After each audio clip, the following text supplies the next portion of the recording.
Insurance. It's our Brian Insurance Tip of the Week. We have Brad and Sonia in the studio as we do every Wednesday. How are y'all doing today? Doing good. Good. So what's the topic today?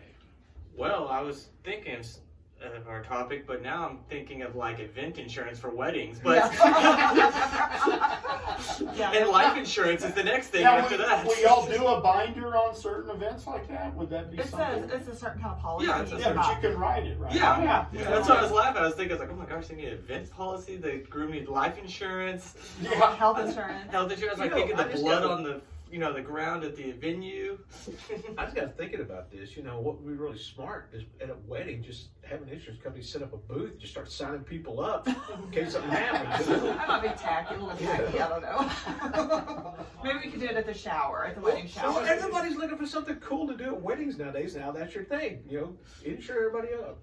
All right. So what is the topic today? Well, we're going to talk about comprehensive coverage on auto policies. It's also known as other than collision coverage. It is damage that occurs to your auto by anything other than a collision. Okay. So common things are hail damage. That's Rick and I have had that happen before. Oh yeah. Did y'all really get hit with hail? It's been a while, but yeah. Yeah, I got a baseball size hunk of hail hit my truck one time chasing a tornado. Yeah, and so that's probably the most common that we see is hail damage. There's of course theft, vandalism. If your catches on fire, there's a lot of things that can be covered. Of course, with the weather coming in, that's what we're thinking about right now is the damage by weather, but it's an important coverage to consider. If you have a loan on your vehicle, you're going to be required to carry that plus collision coverage. But even if you don't have the loan, depending on the value of your vehicle, and if you could afford to lose it if something happened to it, you need to weigh those options, but it's a coverage we suggest that you look at. Okay, the value of the vehicle, does it get to a certain point where you just say, this isn't really worth putting all this onto it? Is there a number? That is up to you. Okay. So, like for me, my Jeeps all still have, comp and collision on, but the old man car that I just put on my policy, I opted to have it just liability only. Now, that is because I can afford to lose that vehicle. Yeah. Now, I wouldn't want to because it is sentimental, but that was the decision I made. Okay. So that's up to you. On most auto policies, you're never going to get paid more than the actual cash value of that vehicle. So if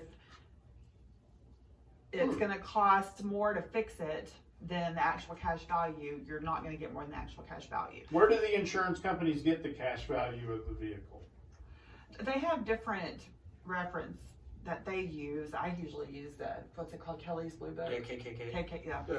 KBB. Yeah, there it is. that's what I use to, so. I don't think that insurance policy will get you anywhere. It might, they put great lights out in front of houses too, so. Oh my. KBB. Yeah. There it is. Yeah. So yeah, you just have to decide, for you, because the older the vehicle gets, the less valuable it's going to be. So you just have to make that decision. But as always, we have many claims that have happened, but the more interesting ones have happened in Brad's family with comprehensive coverage. That. I know. Go figure. Such Have you and your family tried to achieve every type of insurance to see if it works? I mean, like for instance, you've had fire insurance, we've had boat insurance, several car insurances. Yeah. Okay. Am I leaving anything out? I don't think they're doing it on purpose. No. We sometimes combine them. Yeah. There you go. So like the one we were talking yesterday about which one should we choose, when I was thinking between the one where Dad totaled out Mom's Suburban with Ant Killer, or the time when Dad bought his brand new boat. So I decided to go with the boat story. All right, go with the boat. So Dad bought a brand new boat back in November when he lived in Canyon, Texas. Took Mom's brand new, what was that? Monte Carlo. Monte Can I Carlo. ask a question up there? Where's the nearest lake? Canyon.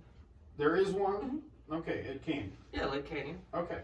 So he took the boat out in November with Mom's new car, baby blue interior, backed it into the boat ramp, icy ramp, and the car went right into the lake. Ooh. So that would be a comprehensive claim. Gotcha.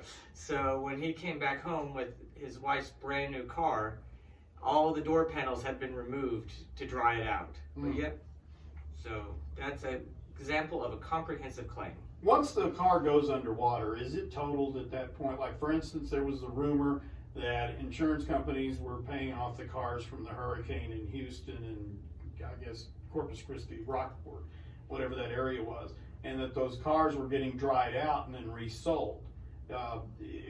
So what's the standard on the water? Is it like that's it? It's total once it goes under? Or? I think it just depends on the difference of if you could fix it versus what it's worth and what would be less.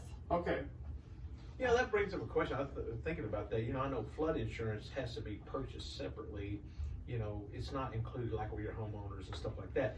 But does comprehensive cover, let's say with this hurricane coming in, if your land gets flooded, does Yes. it okay. Yes, that flood insurance that you're talking about is on property like homes or businesses, but the comprehensive coverage on an auto policy covers. Oh, so it covers yep. flood, but it doesn't cover, okay, so that's, let's say your homeowners doesn't cover flood, but your Right. comprehensive will. Okay, cool. How much more of it's hard to say a number, but how much more of an addition to a policy is the comprehensive? It depends on the value of the car and the Okay. age of the car and then your insurance score, so it's hard to say.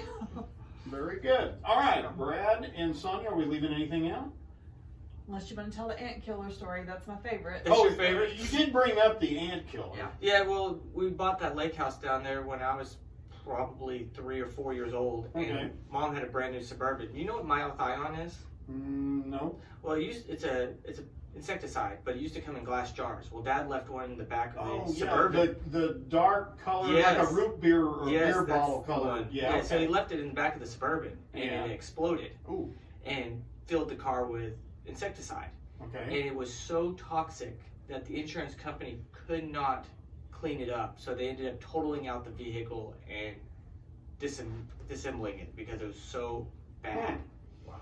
So you just never know But what's that's going to happen. a comp claim there. That So. would be a complaint. That would be a complaint, yeah. So. I've heard about the guy that's died in the Corvette, and they couldn't get the smell out of the Corvette. That he went to go to work one day and got in the garage, got in the car, dies in there for about a week. Oh Yes, they- no! Nobody missed him at work. That's the worst part of it all. But they Wow. couldn't get the smell out of the car, and they ended up totaling the whole car. That would be a comp claim, yeah. That's comprehensive. Pretty broad coverage, yeah. Very good. How do we get a hold of you guys at Bryan Insurance? You can call us at 940-549-2525. Come visit us, second floor Sierra Bank Building in downtown Graham, or online at www.brianins.com. That is Brian with a Y. All right, our insurance tip of the week on Y100 is B104.